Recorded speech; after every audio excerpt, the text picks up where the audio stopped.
4-5 ಲಕ್ಷ ಬೆಲೆ ಬಾಳುವಂತಹ ಜಮೀನಿಗೆ 62 ಕೋಟಿ ರೂಪಾಯಿ ಕೇಳ್ತಿದ್ದಾರೆ. ಸಿಎಂ ಸಿದ್ದರಾಮಯ್ಯ ವಿರುದ್ಧ ಬಿಜೆಪಿಯ ಎಂಎಲ್ಸಿ ರವಿಕುಮಾರ್ ಗುಡುಗಿದ್ದಾರೆ. ನೀವು ಭ್ರಷ್ಟ ಮುಖ್ಯಮಂತ್ರಿಯಾಗಿದ್ದೀರಿ, ಎಸ್ಟಿ ಬೋರ್ಡ್ ಸೈಟ್ ಹಂಚಿಕೆಯಲ್ಲಿ ಹಗರಣವನ್ನ ಮಾಡಿದ್ದೀರಿ, ಮೊದಲು ರಾಜೀನಾಮೆಯನ್ನು ಕೊಟ್ಟು ಮಾತನಾಡಿ ಅಂತೇಳಿ ಮಂಗಳೂರಿನಲ್ಲಿ ಎಂಎಲ್ಸಿ ರವಿಕುಮಾರ್ ಆಕ್ರೋಶದ ನುಡಿಗಳನ್ನಾಡಿದ್ದಾರೆ. ಸಿದ್ದರಾಮಯ್ಯನವರ ಮೇಲೆ ಆರೋಪವನ್ನ ಮಾಡಿದ್ದಾರೆ. ಬಹಳ ಬುದ್ಧಿವಂತರಾಗಿರ್ತಕ್ಕಂಥ ಸಿದ್ದರಾಮಯ್ಯ ಅವರು, ಬಹಳ ದೊಡ್ಡ ಆರ್ಥಿಕ ತಜ್ಞ ಅಂತ ಹೇಳ್ತಾ ಇರ್ತಕ್ಕಂಥ ಸಿದ್ದರಾಮಯ್ಯ ಅವರಿಗೆ ನಾನು ಕೇಳೋದಕ್ಕೆ ಬಯಸ್ತೇನೆ. 4-5 ಲಕ್ಷ ರೂಪಾಯಿ ಬೆಲೆ ಬಾಳತಕ್ಕಂಥ ಅವತ್ತಿನ ಜಮೀನನ್ನು ನೀವು ಮೂಡಕ್ಕೆ ಕೊಟ್ಟು ಈಗ 62 ಕೋಟಿ ರೂಪಾಯಿ ಕೇಳ್ತಾ ಇದ್ದೀರಲ್ಲ, ಹಿಂಗೆ ಇಡೀ ರಾಜ್ಯದಲ್ಲಿ ಜಮೀನುಗಳನ್ನು ಕೊಟ್ಟಿದ್ದಾರೆ. 5 ಲಕ್ಷಕ್ಕೆ, 10 ಲಕ್ಷಕ್ಕೆ, 20 ಲಕ್ಷಕ್ಕೆ. ಇವತ್ತು ಆ ಎಲ್ಲ ಜಮೀನುಗಳು ಕೋಟ್ಯಾಂತರ ರೂಪಾಯಿ ಪ್ಲಾಟ್ಗಳಾಗಿ, ಸೈಟ್ಗಳಾಗಿ ಪರಿವರ್ತನೆಯಾಗಿದ್ದಾವೆ.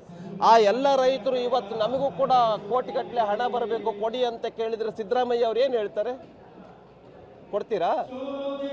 ಹಾಗಾಗಿ ಸಿದ್ದರಾಮಯ್ಯ ಅವರೇ, ನೀವು ಕರ್ನಾಟಕ ರಾಜ್ಯದಲ್ಲಿ 2ನೇ ಬಾರಿಗೆ ಏನು ಮುಖ್ಯಮಂತ್ರಿ ಆಗಿದ್ದೀರಿ, ಭ್ರಷ್ಟ ಮುಖ್ಯಮಂತ್ರಿ ಆಗಿದ್ದೀರಿ. ಸಮಾಜವಾದದ ಆದರ್ಶಕ್ಕೆ ತಿಲಾಂಜಲಿಯನ್ನು ಕೊಟ್ಟಿದ್ದೀರಿ ಮತ್ತು ಮಹರ್ಷಿ ವಾಲ್ಮೀಕಿ ಅಭಿವೃದ್ಧಿ ಹಣವನ್ನು, ಮೀಸಲಿಟ್ಟಿರ್ತಕ್ಕಂಥ ಹಣವನ್ನು ಬೇರೆ ರಾಜ್ಯದ ಚುನಾವಣೆಗೋಸ್ಕರ ಖರ್ಚು ಮಾಡಿದಿರಿ. 700 ಅಕೌಂಟ್ಗಳಿಗೆ ಹಣವನ್ನು ಸಂದಾಯ ಮಾಡಿ ಅದನ್ನು ನೀವು ಡ್ರಾ ಮಾಡಿಸಿದಿರಿ, ಚುನಾವಣೆಗೆ ಖರ್ಚು ಮಾಡಿದಿರಿ. ನೈತಿಕ ಹೊಣೆ ಹೊತ್ತು ನಾಗೇಂದ್ರ ಅವರು ರಾಜೀನಾಮೆ ಕೊಟ್ಟರು ತಾನೇ. ಮಹರ್ಷಿ ವಾಲ್ಮೀಕಿ ಅಭಿವೃದ್ಧಿ ನಿಗಮದಲ್ಲಿ ಭ್ರಷ್ಟಾಚಾರ ಆಗಿದ್ದಕ್ಕೆ ನೀವು ಈಗ ಸೈಟ್ಗಳಲ್ಲಿ ಭ್ರಷ್ಟಾಚಾರ ಮಾಡಿದಿರಿ, ಮೂಡಾದಲ್ಲಿ ಭ್ರಷ್ಟಾಚಾರ ಮಾಡಿದಿರಿ.